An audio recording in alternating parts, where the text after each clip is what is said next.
In the cold breath of the northern seas where waves roar against iron coasts and the water itself can turn to ice within minutes, an invader has risen from the depths.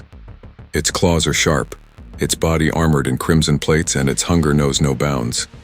For generations, men of these waters fished for cod, halibut, and salmon, trusting that the ocean would renew itself. But today, what they pull from the depths is not what their fathers pulled. The catch is changing, and with it, the life of the sea.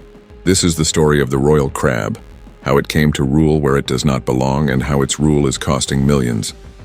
The tale begins not with fishermen, but with planners in distant offices. In the mid-20th century, Soviet scientists looked upon the Barents Sea with ambition. They wanted to enrich fisheries, to create a harvest where none existed, to show that human hands could bend nature toward prosperity. And so, with ships and tanks of seawater, they carried the royal crab, massive, spiny, and foreign, from the far Pacific into the Arctic North. Released in silence, they scuttled across the seabed, invisible to the world above. In the beginning, it seemed like a triumph. Catches increased. The crabs thrived in the cold, dark waters, finding no enemies strong enough to hold them back. An elderly fisherman remembers those early days. "When I was young," he says, leaning on the worn rail of his vessel, "we saw them as gold crawling from the ocean. The meat sold high. They were strange, yes, but valuable. We thought it was a blessing. But blessings can curdle into curses, and what appeared as wealth soon became invasion." The crabs began to spread, slowly at first, then relentlessly. From Russian waters, they crawled into Norwegian fjords, into the wide Arctic expanse, and westward toward Alaska. With each season, their numbers grew. They traveled silently, hidden beneath the waves, consuming what lay before them. Fishermen describe the seabed changing. Where once were beds of mussels and clams, now only broken shells remained. Starfish vanished. Sea urchins, too, were devoured. The crabs ate eggs of cod and capelin, leaving fewer fish for the future. A marine biologist diving in the frigid depths described the sight. "It's like watching an army advance. You shine your light across the floor, and everywhere are claws and legs moving, breaking, consuming. They don't stop." Still, for a time, the invasion was celebrated. Markets across Europe and America paid well for royal crab. Fishing boats were retrofitted with cages, and new fleets sailed to harvest the prize. Money poured into coastal towns where opportunities had long been scarce. Politicians and industry leaders pointed to the rising exports as a success. But nature does not tally accounts in dollars. Beneath the waters, balance was breaking. By the 1990s, signs of trouble could not be ignored. Scientists documented steep declines in native shellfish. Fishermen noticed their nets growing lighter when searching for cod, yet the crabs kept filling cages. It was a cruel paradox. The more crabs you caught, the more damage they caused, and the more profit they promised. Some called it a devil's bargain. One Norwegian captain, hardened by decades at sea, spoke with bitterness. "You can fill a boat in a night, more than you can carry. But at what cost? The sea is not the same. My father would not recognize it. His voice, worn with salt and wind, echoes the grief of an ocean transformed." As the crabs marched west, alarms sounded in America. By the early 2000s, the Alaskan coast began to feel their presence. U.S. fisheries, already battling climate shifts and industrial pressures, now faced an enemy with armor. "It's not just another species," explained one Alaskan scientist. "It's an ecosystem engineer. It reshapes the ground it walks on."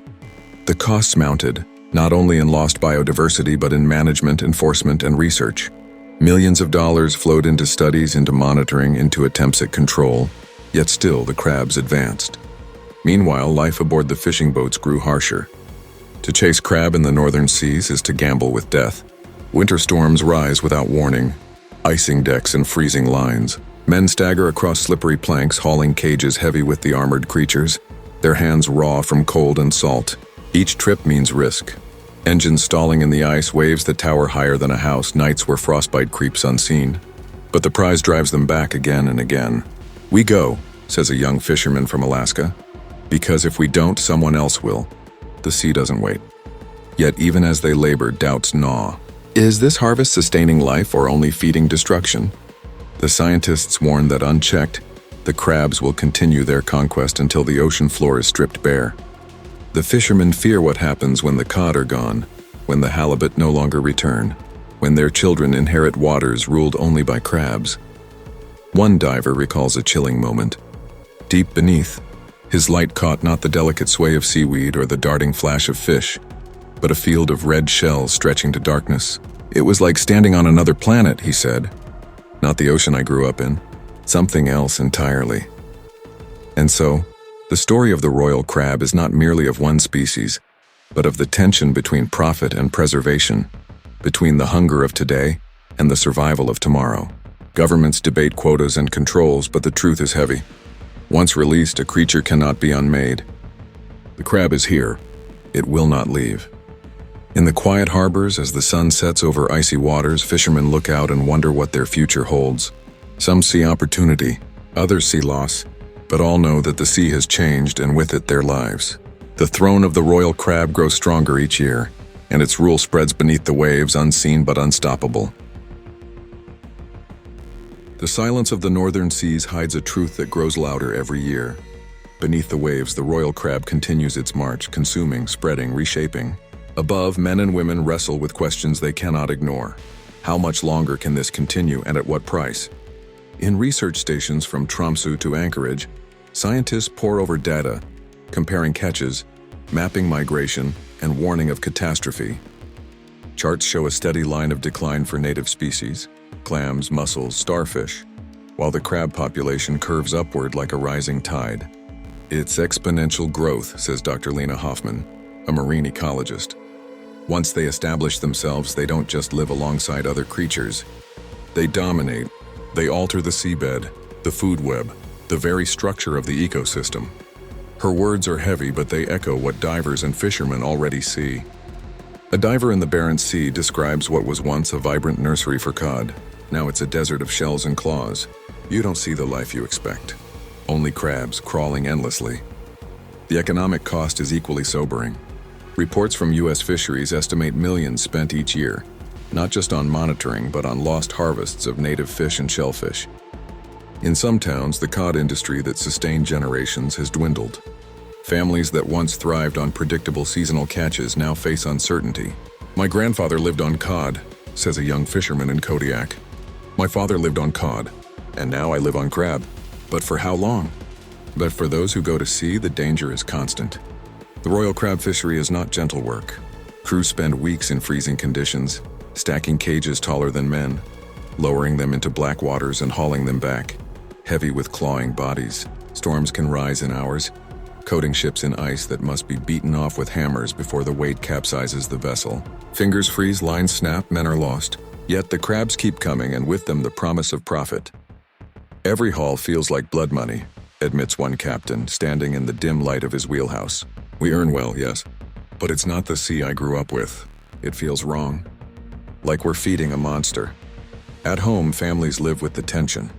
Children watch fathers leave for weeks at a time, knowing the dangers. Wives and mothers wait by radios and phones, hoping for news in storms.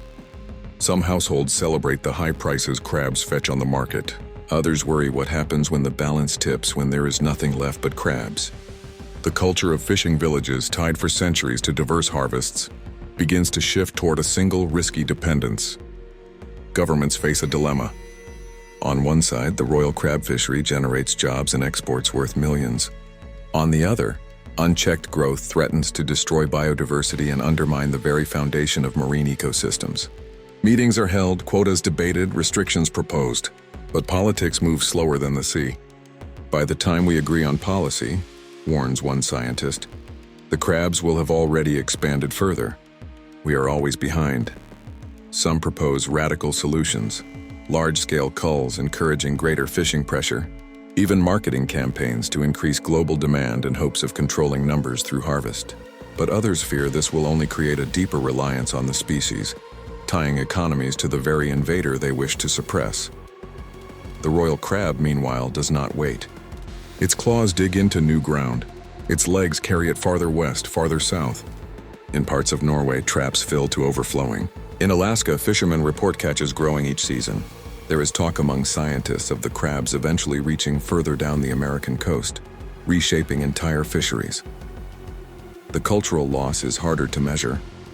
For centuries, fishermen told stories of the sea's gifts, of herring schools so thick a boat could not pass, of cod runs that fed villages through winter.